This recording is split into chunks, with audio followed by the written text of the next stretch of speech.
Hey guys, welcome to my channel. Hope you are doing great. Last video में हमने plant location सीखा था। Generally plant location means एक site जहां पर एक फैक्ट्री इस्टेब्लिश होती है। बट साइट का कोई रैंडम सिलेक्शन नहीं होता है, बल्कि एक प्रोसेस होता है। आइए जानते हैं वो प्रोसेस क्या है। सबसे पहले 4 तरह के इम्पोर्टेंट डिसीजन डिफाइन किए जाते हैं। Let's peep into all of them. First one is national decision. जिस कंट्री में एक एंटरप्रेन्योर को प्लांट लगाना है, उसकी सारी लीगल कंसिडरेशन को ध्यान में रखना ज़रूरी है, जैसे currency exchange rates, political, social and economic stability, tariffs, subsidies, tax rates, licensing and so on regarding a particular state in a country. दूसरा है रीजनल डिसीजन। प्लांट में किस तरह का प्रोडक्ट या फिर सर्विस मैन्युफैक्चर होती है, ये रीजनल डिसीजन को अफेक्ट करेगा। लाइक एग्रीकल्चर या टेक्सटाइल प्रोडक्ट या फिर कोई लेदर प्रोडक्ट, ये बहुत ज़्यादा ह्यूमिड या फिर बहुत ज़्यादा ड्राई क्लाइमेटिक कंडीशन में सर्वाइव नहीं कर पाते हैं।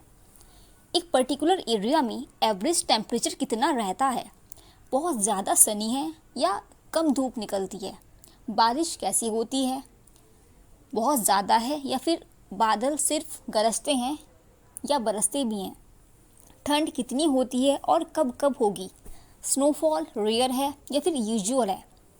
सेकेंडली, कस्टमर कंसंट्रेशन कितना है, जैसे किसी जगह आपको प्रोडक्ट कहाँ कितना ज़्यादा सेल होगा।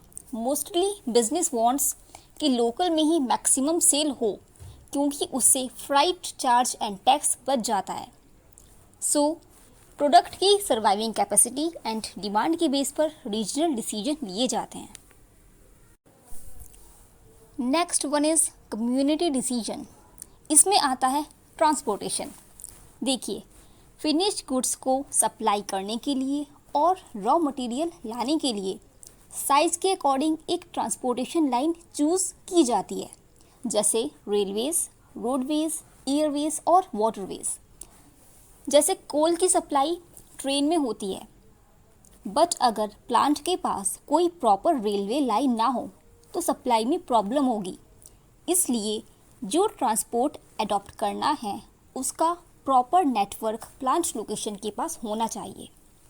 Secondly, communication. एक फैक्ट्री का बहुत सारे एक्सटर्नल कनेक्शन से लिंकेज होता है। डीलर से, सप्लायर से रेगुलर कांटेक्ट मेंटेन रखना होता है। एम्प्लॉयज़ आपस में भी कांटेक्ट करते रहते हैं, इसलिए वहाँ पर telephonic network, internet network, mobile network, इन सबको स्ट्रॉन्ग होना ज़रूरी है।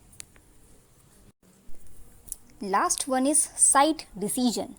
जिस प्लॉट में प्रॉपर लैंड पर एक फैक्ट्री बनेगी, जितना एरिया प्लांट ऑक्यूपाई करेगा, उसकी क्या कॉस्ट है, ओनर के बजट में है या फिर नहीं, कितना साइज़ है, सफिशिएंट है या कम ज़्यादा है, एनवायरमेंटल इम्पैक्ट मतलब क्या क्या चेंजेस फ्यूचर में एक्सपेक्टेड हैं एक पर्टिकुलर एरिया में। सो इन सब के बेस पर ऑल्टरनेटिव्स चूज़ होते हैं। देन एक कमेटी सबसे ज़्यादा सूटेबल साइट सेलेक्ट कर लेती है। सो इस तरह एक प्लांट बनकर खड़ा हो जाता है। Okay guys, that's all in the video. Thank you so much for watching. Please like and subscribe my channel. Thank you so much.